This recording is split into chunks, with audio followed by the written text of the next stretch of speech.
नमस्कार मित्रों, आज हम शिव पुराण के रुद्र संहिता के सती खंड में से सती मोह की कथा सुनाने वाले हैं।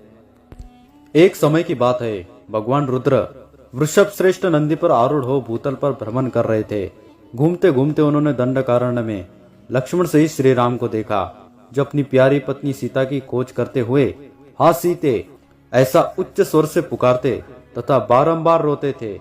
उस समय भगवान शंकर ने बड़ी प्रसन्नता के साथ उन्हें प्रणाम किया और श्री राम के सामने अपने को प्रकट किए बिना ही वे दूसरी ओर चल दिए। भगवान शिव की मोह में डालने वाली ऐसी लीला देख सती को बड़ा विस्मय हुआ। उन्होंने शंकायुक्त होकर भगवान शंकर से पूछा, हे देव, विरह से व्याकुल उन दोनों को देखकर आपने इतना विनम्र होकर उन्हें आदरपूर्वक प्रणाम क्यों किया? भगवान शिव ने कहा, हे देवी, ये दोनों राजा दशरथ के विद्वान पुत्र है। बड़े भाई राम भगवान विष्णु के संपूर्ण अंश से प्रकट हुए हैं। छोटे भाई लक्ष्मण शेषावतार है। वे जगत के कल्याण के लिए इस पृथ्वी पर अवतीर्ण हुए हैं। भगवान शिव की यह बात सुनकर भी सती के मन में विश्वास नहीं हुआ। शिव ने कहा, यदि तुम्हारे मन में मेरे कथन पर विश्वास नहीं है तो श्री राम की परीक्षा कर लो, जिससे तुम्हारा भ्रम नष्ट हो जाएगा।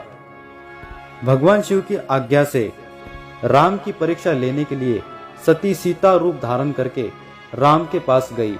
सती को सीता के रूप में सामने आया देख शिव शिव का जप करते हुए श्री राम सब कुछ जान गए। भगवान राम ने सती से पूछा, भगवान शंभु कहाँ गए हैं? आपने अपना स्वरूप त्याग कर किस लिए यह नूतन रूप धारण किया है? श्री राम जी की यह बात सुनकर सती उस समय आश्चर्यचकित हो गई और लज्जित भी हुई। उन्होंने कहा, हे राघव, मैंने उनकी आज्ञा लेकर आपकी परीक्षा की है। अब मुझे ज्ञात हो गया है कि आप साक्षात विष्णु हैं। आप शिव के वंदनीय कैसे हो गए? कृपा करके आप मेरे इस संशय को दूर करें।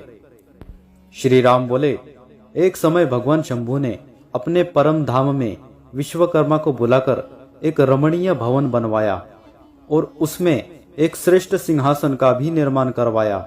उस मंडप में स्वयं भगवान महेश्वर ने श्री हरि का अभिषेक किया और उन्हें अपना सारा ऐश्वर्य प्रदान करते हुए ब्रह्मा जी से कहा, लोकेश, आज से मेरी आज्ञा के अनुसार ये विष्णु हरि स्वयं मेरे वंदनीय हो गए।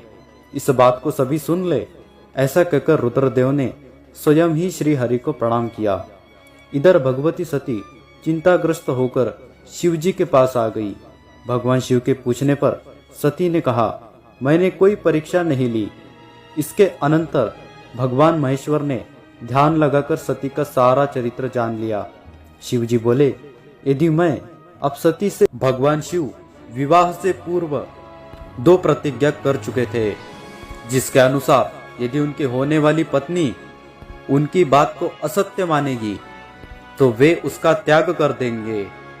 और दूसरी प्रतिज्ञा यह थी कि यदि उनकी होने वाली पत्नी उनकी तपस्या भंग करेगी तो वे उसे भस्म कर डालेंगे। यहाँ इसी प्रतिज्ञा का वर्णन किया गया है। कारण भगवती सती को भगवान शिव के बात पर विश्वास नहीं हुआ। हम आशा करते हैं आप यह कथा पूर्णतः जान गए होंगे, इसलिए भ्रम में ना भटके और पुराणों को पढ़े। वीडियो पसंद आए तो वीडियो को लाइक कर दीजिए, चैनल को सब्सक्राइब कर लीजिए। कमेंट में हर हर महादेव, ओम नमः शिवाय अवश्य लिख दीजिए।